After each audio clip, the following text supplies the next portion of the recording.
Hello and welcome to That Investing Podcast. This is episode 20, and I'm pleased to announce that we're joined today by Philip Reid, who's the chairman of Britannia's Gold and Capital Plus Partners. Philip, welcome to the podcast. How are you? Well, I'm very pleased to be here, and thank you very much. I'm well. Looking forward to this. Excellent. Also joining is my regular co-host and stock analyst at large, Charlie Archer. How are you, matey? I'm not too bad. I've had a quite eventful day. Not work-wise, but I've been trying to install an outside tap to clean the dogs down.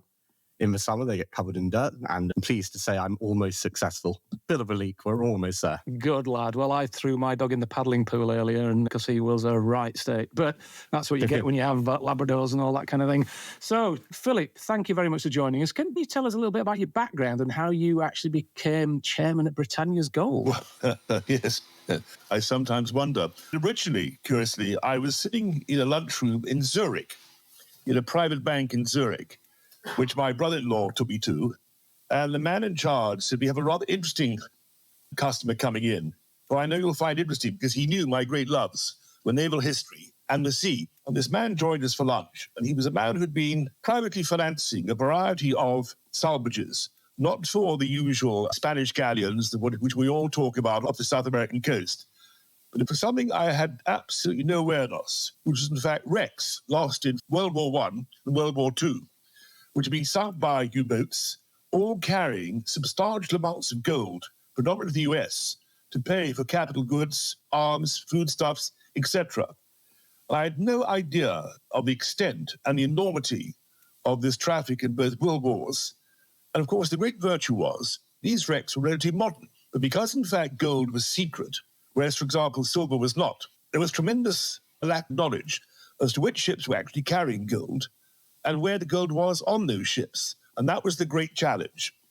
But there's nothing new about salvage. There's nothing new about romantic salvaging. It's been done successfully, largely unsuccessfully.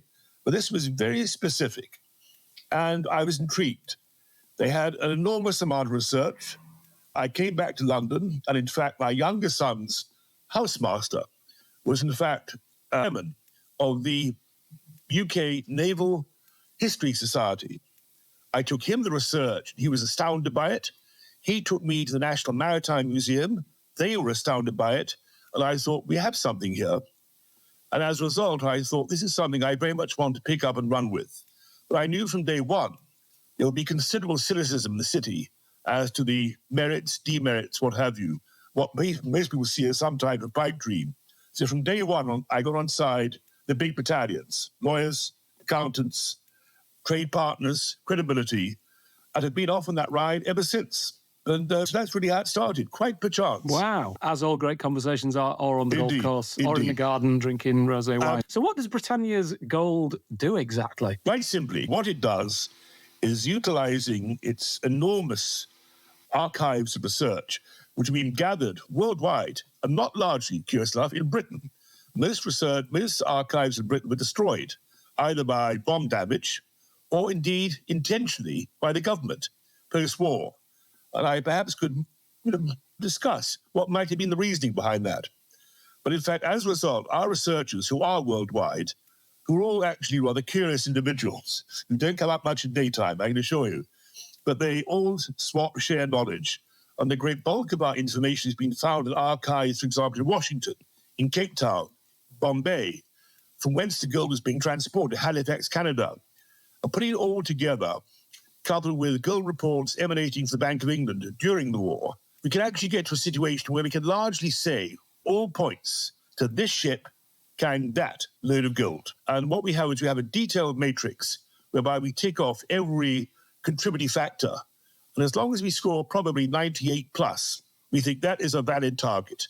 But it is a long, lengthy, and protracted process. Wow. I'm super interested in this. I don't know about you, Charlie. It really is, yes. Yeah. I'm very interested, yeah. Question for Philip, please, Charlie? Yeah, the gold price is standing at a near record high. Where does it go next, in your opinion? Oh, well, that's not my expertise. I mean, I think quite simply, as you know, throughout recent history, the gold price has been much correlated with world disruption, world concern, financial scares, etc.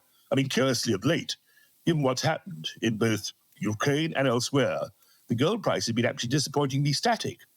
But I think clearly there's a growing shortage of gold, surprisingly. And one of the most interesting things is, in fact, to compare the cost of our recovery of gold against the cost of recovering gold by exploration and mining. It's a huge difference.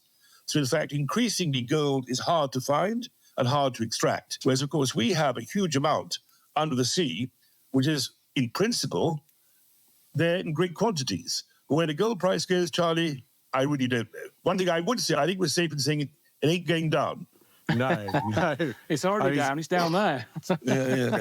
I mean, what's intriguing, the thing to highlight, Charlie, is the gold we're talking about was actually shipped and is recorded at a value of $72 per ounce. Well, that's not too bad, is it? So when you think, in fact, that, for example, on one of our targets, we believe there to be 22 tons of gold. I mean, each ton now is worth circa 70 million. The disparity in the cost of gold since 1941 and today is vast. So apparently there's about 300 billion of gold and silver bullion that was sunk in both world wars. I mean, how much of that... That's our estimation, yes. Yeah, so how much of that do you think is realistically salvageable? Well, in a sense, if we could find it, it's all salvageable. I mean, there are a number of issues there, Simon, a number of issues. The first great challenge is to identify which ships were carrying it. And that, as I say, is a process of elimination, to some degree, guesstimation. These are very big ships. You can't start at the back and finish at the front. You know, it is economically out of the question. So ideally, one has to have some type of rifle shot strategy, whereby we believe it's in the third hold, in the aft structure, etc., etc. But if you're wrong, then probably what you should do is pack up and go back and start again. Because once you go searching for it, it becomes a commercial nightmare. So the great secret, well, the great two secrets, A, identifying the correct vessel, and then B, ideally, having really good reason to believe it is in position X. And then hoping beyond measure the one's correct. Okay, interesting. I think you've probably answered this question already about salvage gold worth more from shipwrecks, is it? Well, it's not worth, metal is not worth more. But in fact, if we're successful, to mine 20 tons of gold would cost a fortune. Successfully 20 tons of gold would probably cost us 20 million. Wow, that's some hefty profit margin. And I think we're talking about, 98% less expensive. Wow, worth going for then. I've been having some conversations, albeit at a distance, with Gencor, and this is their great fascination. And frankly, they start from a point of ignorance. I mean, they are regularly exploring the purchase and accessing of gold. But of course, if it's new gold, it has to be mined, it has to be found, mined, extrapolated, and more importantly, where you've mined has to be returned to its original state. So the investment from start to finish, both in terms of time and cost, is huge. If we're right, we go down, we take it out, we sell it, if we're successful. Equally, I was with a fund manager of some standing some time ago, and he said my project was too risky. I asked him how much he'd lost in the stock market on gold exploration stocks in the last 12 months. And he said 80 million. And he said, I'm risky? His was, of course, a traditional method to invest in stocks on the market, and you hope they're successful. We actually have a far more measured approach. Well, I cover gold explorers in Africa for a couple of clients, and I would say roughly 9 in 10 go nowhere. They fail, they think they found a deposit, and then it's not viable. I mean, one thing I find interesting with your project, in addition to the gold, is the non-nuclear contaminated steel. Now, obviously, modern steel, it's contaminated by radionuclides, so you can't use it to develop specific scientific instruments. Are you going after this steel as well as the gold, or is the gold the primary target? Well, the answer now, Charlie, is yes, we are. I must confess, on our last trip out to our target, the steel had never, ever occurred to me, ever, until, in fact, a professor at Lancaster University highlighted how valuable pre-45 steel was. And I, being ignorant, said, why? He said, well, what happened in 1945? I said, atom bombs. He said, precisely. This is pre-contaminated steel. As a result, a number, not all, but a number of our wrecks are capable of providing high-quality pre-45 steel. The World War I steel doesn't work. That is too contaminated itself from other natural factors. But certain ships in our 40-45 targets would provide very substantial steel. But we had quite substantial orders. We had one very substantial order prior to lockdown from a Chinese supplier from whom the government gave us permission to deal. When we came back, they'd fallen away. And although we've actually explored demand in the US we don't currently, or we haven't yet successfully identified really substantial demand for this steel. But as and when we do, then clearly we will bring it back. Because that, quite simply, is straightforward. I might add, having assured ourselves we have permission of the holders. Because, of course, it's their asset. So here's another question for you, going back to the gold. Do you have an agreement with the UK's receiver of REC? How does splitting the proceeds work? How can you be certain of profitability? We don't have an agreement, despite endless efforts to reach agreement prior to our going out. They remain resistant for any number of reasons. I suspect largely government inefficiency. But I think also, in fact, they've been concerned that in the past they might have been too agreeable when there was fines. And indeed, you mentioned one of your sample questions, the Edinburgh. When the Edinburgh was salvaged, it was, of course, government-sponsored. But when they did the final deal with the salvage company, which was circa 80-20 in favour of the salvage company, the government was criticised in Parliament for having been too generous. And there's been no example since. So I think, in fact, they're quite leery.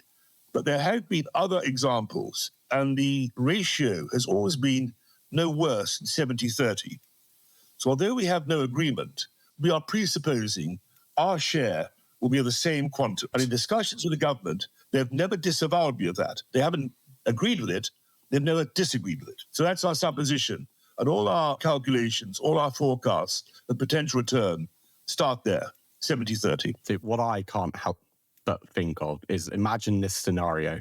You've spent all the money. You've gone out to where a shipwreck is. You think there's gold in a specific part of the ship. You go down, you look, and the vault is empty. The gold is all gone. Because I think through history, that you're talking about World War II wrecks, there's going to be people from that time who might have known where the wrecks were. Do you think there's a chance some of your targets... I don't think anyone who's still alive knows where it is. There would certainly be records which would indicate where it was. In fairness, on ships, very few people would have known they were carrying it. Very few people indeed. Certainly the captain, and maybe the purser, but very few others. So in fact, the information even on board was de minimis. But of course, it had to be loaded. It had to be unloaded. And indeed, much of our evidence on certain wrecks is indeed evidence of post-war testimonials in inquiries into the loss of X ship, Y ship, Z ship, of people who unloaded and loaded the gold. So you're right. There would have been an awareness. The greatest worry is that during a voyage, the captain moved it. So we believe we know where it is. Yeah. He, for reasons of security, prior warning, agreement, moved it. But it's easier said than done. You know, to move by hand X tons of gold whilst in transit is easier said than done. So I don't think that's a factor. What is a factor, and indeed we've experienced this, is in fact there has been either, most unlikely, to be third-party intervention. There's been government-sponsored intervention. It remains secret. So in fact, there's nothing, in fact, to stop the government at any point since 1945 instructing probably the Navy to go and salvage that ship. Because, of course, they would know where it had been, where it was, etc. And they wouldn't have to tell anyone.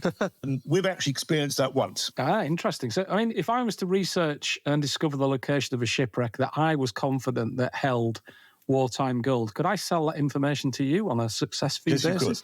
Yes, excellent. You could. Charlie, let's get researching. I mean, what is interesting, it's quite advantageous, is, of course, a great many of these researchers are amateur sleuths, enthusiasts, what have you, but they're very, very professional, very competent. And, of course, they're now all of an age where the likelihood of them being able to monetize it is less and less. So as a result of the last 12 months, we've had a number of very accomplished men come to us and say, I think I know this about this wreck. Will you go after it? We'll examine it. We'll knock it about. And if we agree with you, the answer might be yes. And if we do, your reward will be Y, if successful. I'm fine with that. You're dragging back memories from my undergraduate dissertation. This is almost 20 years ago now. And I initially wanted to do shipwrecks, but I was told it was too complex and I would be spending my life doing it. So I did something else. I'm regretting it now. Perhaps I should have gone down this route instead. I mean, shallow water wrecks remain fascinating to all. But Charlie, I mean, to go out now and salvage at depths is monumentally complex. And there's no doubt that despite the fact we have a world-class salvage team, and we do have a world-class salvage team, the target that's been occupying us now for some time, we massively underestimated on day one. We really did. We have as two shareholders, James Fisher, which is Britain's largest subsea service company, and we have TNT Salvage in America, which is the second largest salvage company in America. They both, with us, underestimated it. And what's interesting, in fact, is although both are salvage companies, the great bulk of salvage work now is not salvage, it's recovery. Ships on fire, ships aground, ships unturtled, etc. There actually is, outside navies, predominantly the British and the American, very little worldwide salvage expertise. That's one of my frustrations. We recently were commissioned, or we thought we'd be commissioned, in conjunction with TNT Salvage, to carry out a salvage in the Philippines. And we were number one because, in fact, frankly, our expertise was unmatched by anyone else in the world. However, at the last moment, sadly, a Japanese company was appointed, I think largely on the basis of an absolutely ludicrous budget. I mean, I don't know how it's gone, but TNT Salvage, they'll never do it. But I was intrigued. We were, at the end of the day, well, clearly we weren't alone, we came second. But we actually, on sensible terms, were first in the race. And my great frustration is all we require is one degree of commercial success. And I think as a third party, salvage gun for hire, BGL will take off, irrespective of our success in finding gold. Is there a particular ship you're looking for right now? Can you reveal that? Well, there's more than that. We actually have about 700 potential targets. Wow. Wow. So we have worked for a long time, but we have currently developed an immensely detailed salvage plan to cover 5 wrecks. In fact, 6, in reality, 6 wrecks. We're surveying 5. We've surveyed the 6. So we have more than enough to keep us busy. I mean, that's probably 12, 18 months' work. But we have another 6 right behind it. And in fact, we're establishing a US venture as we speak. And we're now actually developing a US-centric salvage plan that will be the preoccupation of the US venture once we start. Okay. I'm assuming that much of the information needed to find out which ships were sunk and what cargo they were carrying is classified. How do you gain access to this information? It's not. I mean, if you're willing to spend a great deal of time in musty archives and basements, you can find it. But you won't find anything about gold. Nothing at all. Gold never appeared on any manifest, ever. I've got a question for you. That I'm a student of history previously. So during World War II, the Bank of England broadcast daily gold sales, right? Each day they will say, we sold this amount of gold. So the Nazis would know when the gold-laden ships were leaving, even if it's not on the manifest. What were the Bank of England thinking? Well, in fact, Charlie, you're right and you're wrong. They stopped it after a year because they suddenly realised they were being palpably stupid. I mean, ships were leaving Liverpool and Glasgow and being sunk in 24 hours of departure. And it's quite clear the Germans knew which ships were carrying what. So much so that gives rise, of course, to some of the stories that surround these things. There is an infamous ship called the City of Benares. And I can mention this because if you go into our paperwork, you'll see none of our wrecks identified. They all carry names, not surprisingly. We don't actually anticipate any piracy, but it could be. The City of Benares left Liverpool with, we believe, a great cargo of gold, enormous, bound for America, carrying 300 children. And the British authorities said it was carrying the Red Cross, flying the Red Cross. So when the Germans sank it, I think 12 hours after leaving harbour, children took the lifeboats and all perished, not through drowning, through exposure. There was great debate afterwards. Was the ship flying the Red Cross, or were the children, which the Germans would have known about, the absolute defensive wall? Because the supposition was they knew what was on board. This is the other side of what's fascinating about our project, the various stories surrounding the various sinkings. I mean, there's no doubt that during the early stages of the war, the Germans had a great many agents working in stevedore crews in predominantly Glasgow and Liverpool as the 2 main departing docks. So they would have been actually able to watch the loading and unloading of gold, because what was equally stupid in the first 2 years, 3 years of the war is all the boxes were loaded in quite clearly designated Bank of England boxes. Gold here. Oh, my goodness. I mean, it kind of begs the question. I have a friend who works in the National Archives in London, but I guess maybe you should be searching in Germany as well for hints and for clues. I mean, what's interesting was one of the great characteristics of the Nazi regime, surprisingly, was their absolute preoccupation with records and data. In fact, one of my most productive sources of information has been within the German Kriegsmarine, where in fact the German U-boats reporting of sinking X ship, Y ship, Z ship have actually been immensely helpful in giving us location, identity, timing, and probable rationale for sinking it. I have a follow-up question. This is not on the list, but I'm sure you'll be able to answer it. When you're looking for employees, and don't worry, I don't want to become one, to go on one of the ships, to go hunt down the gold, they must be very excited when they leave port, when they're searching for it. It's kind of a dream come true for lots of children. Well, in fact, we've had the same team now, unchanged in terms of operational crew since day one. So I'm afraid we're not hiring there. There's no doubt our army of researchers, as I say, for reasons I largely have alluded to, increasing age, increasing desire to share their information, is growing quite substantially. But of course, they're all participating in what could be a very substantial find when we're successful. And that gets us all excited. And that's all we need. For credibility, that's all we need. Have you had any successes recently? No. No. Okay, I'm sorry, with all due respect, I actually assumed that you'd actually already recovered some gold. No, as I say, we recovered the steel, unfortunately, which we could argue was commercially successful. It's not why we went out there, it was a byproduct. But of course, our customer fell away, sadly. But in terms of recovering gold, no, we have not been. As I say, 1 degree of success will alter our standing, our credibility, and our future quite dramatically. And we believe this next program will do it. Because, in fact, we've been preoccupied with gold. We're now going out with a rather broader mandate. And there's one ship we're going after, which is carrying a substantial mixed cargo. And we are very, very confident of coming back with quite significant value from that. Well, I hope you mention us, Philip, on the BBC News when they interview you and you get that first haul in. Well, I think, in fact, if we are successful, and I mean this very seriously, we'll keep very quiet about it. Until you've done whatever you do with it. So what do you do with the gold when you've got it? So let's say you're successful. You obviously don't tell anybody about it until you've done what? We have to go through the proper procedures. But I think, of course, the great virtue here is that, one of the great problems with reporting the receiver of wrecks is it is allowed to retain the cargo for 12 months, whilst it invites third-party claims, which, of course, can be both real, futile, opportunistic, dishonest, etc., etc., and, of course, actually preclude us from realizing full value.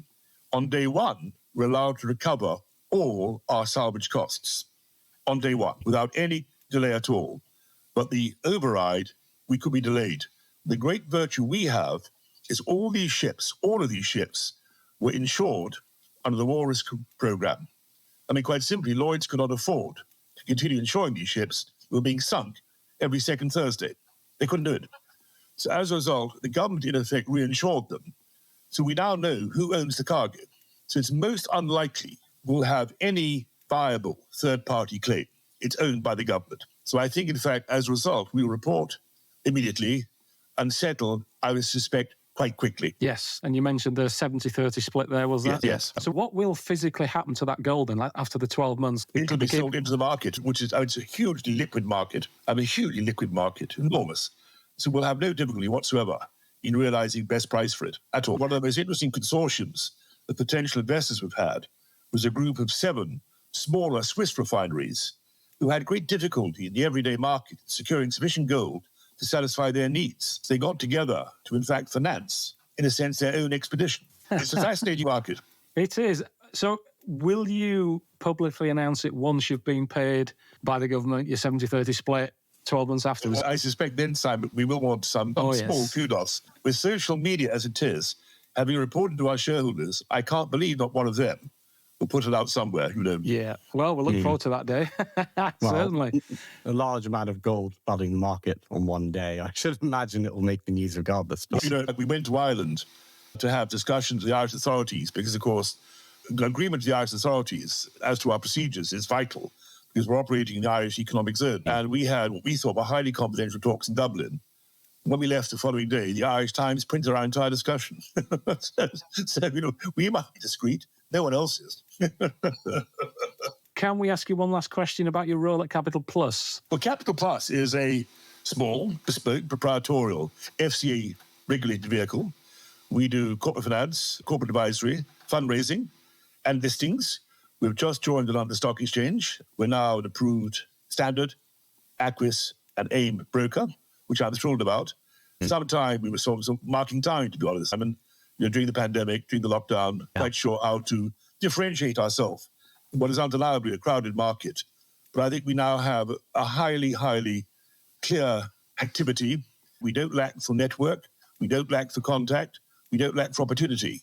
So our great challenge now is to actually emerge from, as I say, a crowded market as a go-to sponsor and advisor of choice. Dominic's on your team. I think he's got a fascinating story. It's as fascinating as yours, I think, if you don't mind me saying. What is interesting, and I'll give him a puff, because in fact, arguably two of our most successful investments have both been the result of his hard work and his getting down on the gutter, doing some scrabbly work. It really has. Can you reveal which investments those were? Indeed, I can. I mean, one was LifeSafe, which was only one of two AIM flotations last year. I think an immensely attractive company, immensely attractive and much undervalued, largely a result of market mechanics than its own qualities. I think that is an absolute given for a corporate takeover at some point in the future. That's probably inside information, isn't it? I don't know. Oh, I've got a little note here, Philip. We can't give financial advice. Oh, no, sorry. No financial advice. I think that's been a real success story. The other is, in fact, a private company called Skinny Tonic, which again was largely the result of restructuring.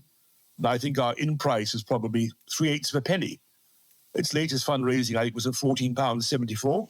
And it's been an enormous success. So we have had some interesting ones. Yes, so we're interviewing him in a couple of weeks, I think, Charlie. We'll get some questions sorted for that. So Dominic, yeah, he... Well, tell him I gave him a puff. You can give me one. Absolutely, yeah, 100%. So he's got a business called VC Crowd as well, which is like an investment club. That was, quite simply, is many years ago, 2014, a lawyer friend of mine in Stockholm came to me and said he had a client who he thought had a tiger by the tail, which was called Angel Business Club. And he said he's having great success in the process, irritating every regulator in Western Europe. He said, we've just had an inquiry from an Estonian regulator. If it's Estonia today, it's certainly Germany tomorrow. He said, and could we help? I then said we could help because I was intrigued by his business model, quite intrigued by it. We, in fact, took him under our wing to provide overriding regulatory control and guidance. And I suddenly realized that, in fact, it was both intriguing and also slightly messy. So I approached Dominic, who I'd met elsewhere, and said, would he come and help me run it? And that's exactly what he did. And he ran it very well. Well, I'm very much looking forward to talking to him, as I have very much enjoyed talking to you, Philip. That was very, very insightful. I think Charlie and I are now going to go start researching sunken World War I and World War II ships. That's the way forward. I'll see you in a month or two, Simon. It's going to be fun. I can give you a list of 10 for you to get to work on. Just give us the information when you find it. Send it over. Let's have a look. That was fantastic, Philip. Thank you very much for joining us on That Investing Podcast. Charlie, again, great co-host. That was That Investing Podcast. Thank you very much. Cue the music.